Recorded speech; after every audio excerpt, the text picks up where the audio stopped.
They said that if someone would develop a software program to automate pen register investigations, we think that that's something that's really needed in the law enforcement market.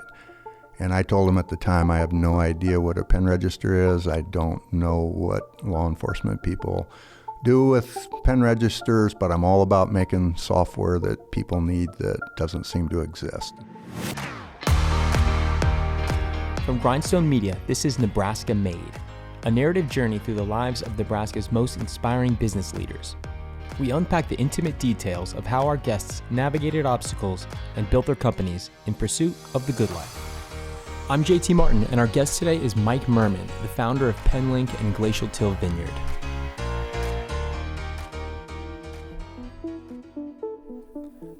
Our guest today, Mike Murman, has done some pretty amazing things in his lifetime. He first founded an incredibly disruptive software company that aggregates law enforcement surveillance data, and now he's making the top-selling craft cider in the Omaha area. Two very different endeavors that both started right here in Nebraska.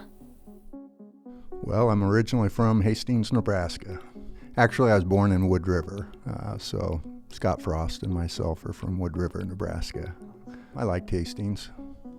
It was good for growing up in teenage years, but once I left home to go to college, I never returned. What did you want to be back then? Well, when I was younger, I wanted to be a rock star, but that never happened. I didn't have the talent to be a rock star.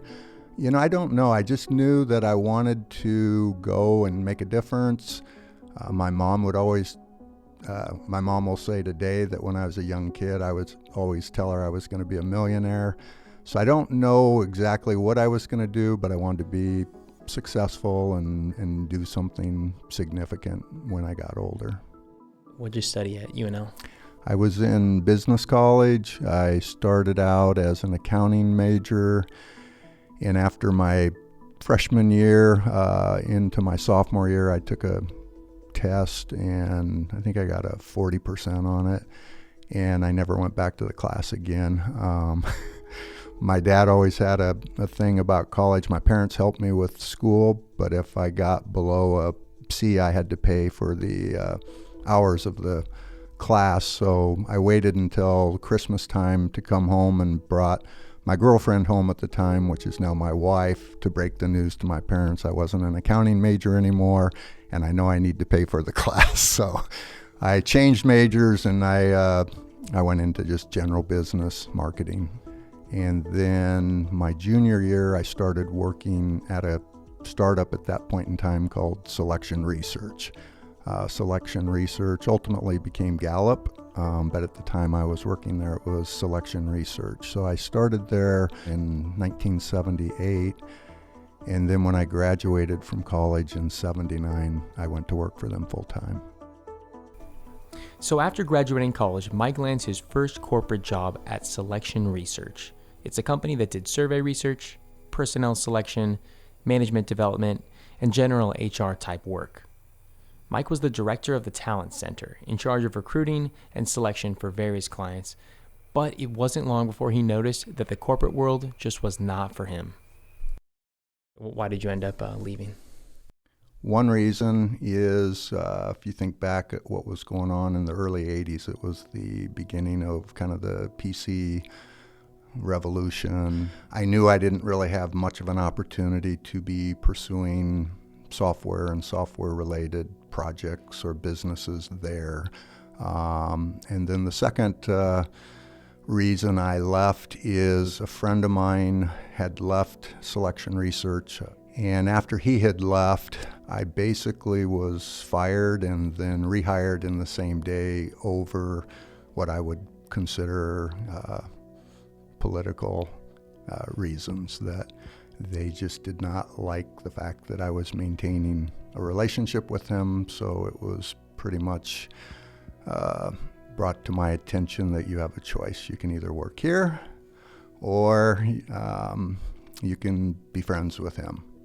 And so that pretty much opened my eyes to, it doesn't really matter how good of a performer you are. If you just get on the wrong side of people, you could lose your job. And so I pledged to myself I would never get fired by anybody else again in my life. So it's 83 right now, and you're into personal computers. Yep. What was your inspiration? Well, one of the books that I'd read at that time was called Megatrends, and so there were a number of predictions that were made in that book, but in general, it was talking about how computers, software, information was going to be what would drive businesses in the future. And so I had ideas of how to automate personnel selection, and decided, with the encouragement of my Ks at that time, to leave, go start a business and pursue that. And so that company was called Measurement Systems Corporation, and I left Selection Research in 1983 and started Measurement Systems. And I always look back, the day that I put in my notice that I was leaving was 4th of July weekend. So the 4th of July is always my Independence Day of going out on my own. You've never looked back? Nope. My son would be born a week after I left. Your first son? Yep. So my parents thought I was crazy, had a good job, good paying job. I've got a new child, and I'm giving it all up and going on my own. Did you have savings at least? When I started, unlike a lot of companies today, I had saved up $15,000, I believe. I borrowed $10,000 from my dad, and I got a $15,000 SBA loan. So that was my capitalization. So Mike is in his early 20s in 1983, and he decides to leave his stable office job to start a software company. Not an easy decision when you're 1 week away from having your very first child, but he has a ton of conviction to start this company and $40K in capitalization. What he hadn't planned on, however, was his previous employer coming after him with legal action. Then Gallup, or your previous employer, was upset that you had taken this idea and went off with it. Yeah, there were a number of people who had left and started businesses and competed with Selection Research. And it kind of came down to, I was the straw that broke the camel's back. They felt like they needed to take a position with someone. Could have been any one of the previous people who'd left, but it happened to be me. And so, long story short, I ended up in the first trade secret case in Nebraska that dealt with this selection process. And so they took it all the way to the Nebraska Supreme Court. I was in court from 1984 to 1989. And so during that time period, I had temporary restraining orders, injunctions.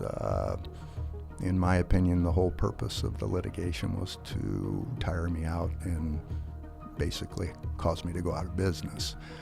I went from 25 employees in 1984 to about 4 in 1986. And wasn't paying myself. My wife was a teacher at the time. The 3 people that I retained were all software programmers. I'm not a programmer. And so I needed to have them. And so I would pay them and not pay myself. And then at that time, my wife was actually the bookkeeper. She'd always want to know whether or not we got any checks in the mail. And I would tell her, I'll let you know when I get some money. During that, I was out selling contracting programming services to generate cash. One of the clients of ours was the Lincoln Police Department, and we wrote a software program for them called Santa Cop. And so the whole premise of the software was to help them match kid request with a toy inventory. When that project got over with, I asked them if there was any other work that we could do for them, and two of the guys that had worked with us on the Santa Cop project were white-collar crime investigators, and they said that, well, the department doesn't have any money, but if someone would develop a software program to automate pen register investigations, we think that that's something that's really needed in the law enforcement market. And I told him at the time, I have no idea what a pen register is. I don't know what law enforcement people do with pen registers, but I'm all about making software that people need that doesn't seem to exist. And so that was the beginning of PenLink. So a quick 101 on what a pen register is. So a pen register is a wiretap type court order, but it's only for the metadata. So if you think about a phone bill, metadata are things like the date, the time, the duration of the call, the number dialed. So in order for a law enforcement agency to wiretap your phone and collect the data, they need what's called a pen register court order. If the case requires listening to the actual content of the conversation, they have to get a wiretap court order. A pen register is actually the piece of hardware that the law enforcement agency would use to tap into someone's telephone line, and then output from that would be data.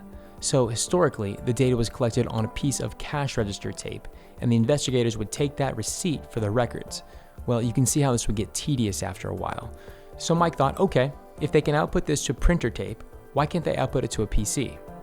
So they made a software that would put all of that data into a PC, and then they provided a whole host of post-collective analytics like how many times does someone call this number, or what time of day do they frequently call patterns related to phone numbers, anything besides the content of the actual conversation.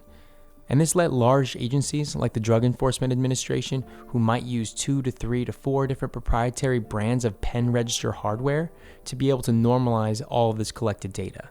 To prove their technology worked, they did a time study with the Lincoln Police Department, and they were able to do in 1 minute what took their old system 40 hours to do. PenLink was in business, and it started to grow rapidly. Were there a lot of standalone independent software companies at this point? No.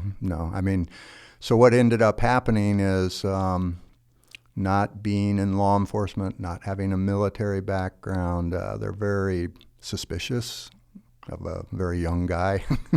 And it took a while for us to feel our way through it and gain trust. But I went to a trade show, I don't know when it was, maybe 87, and it was in Orlando, Florida, and we were the only company there that had software like that did what it did. And I realized at that time that PenLink had a really good runway. You said that the court case ended around 89. Did that feel great to get past that? You know, the whole time period of going through it was horrible. To be in court, not wanting to be there, not having any money. I think by the time the litigation was over, I had legal bills in excess of 6 figures. I couldn't pay. I wore a mouth guard at night because I was cracking fillings in my teeth, grinding my teeth. So I would say it was a relief. But I think more importantly, by then I had already knew that PenLink was going to be what I was going to focus on. And so I primarily kept running measurement systems because I had a handful of clients that wanted me to continue to help them. And so I continued to help what clients I had established, but during a large period of that litigation, I could not add new clients. So PenLink is booming now in the early 90s. Yep. When do you get to the point when you're like, okay, I'm ready to do some sort of exit strategy? At 48 years old, I got diagnosed with melanoma cancer. So owned 100% of the stock of PenLink at that time and realized that if I die, it's not worth half of what it is because a lot of the company at that point in time revolved around me. And so one of the things in the situation where I walked away from the $40 million offer was the people there said, well, PenLink looks a lot like Mike Murman. And I'm like, well, what's that mean? And he said, well, you know, you're a very successful entrepreneur, you're running an entrepreneurial business, but you don't have the structure that a lot of more developed businesses have. And so at that time, with the melanoma diagnosis, I thought I need to start to figure out how I can get out of this what it is I put in, you know, and the wealth that I've created so that I can pass that along to my family. And so that's what got me focused on an exit strategy. So Mike set up an employee stock ownership plan, or an ESOP, to start making his way out of the business. An ESOP enables employees to own part or all of the company that they work for. Individual employees accumulate their shares in retirement accounts over time, and then they can cash out those shares when they retire or leave. Mike also restructured and brought in a president and 3 VPs and set up incentives for them to earn out about 15% of the company's stock as well. And then, in 2013, after selling the rest of his shares into the ESOP, Mike was ready for something new. So I had bought the land that became Glacial Till in 2003.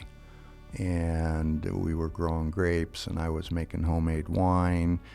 And I then ended up building what would be now the original winery building, but I was still like a hobby winemaker. And so my oldest son wanted to know what I was going to do with this building or what my plans were, and I told him that when I exited PenLink, I wanted to get involved in a commercial winery.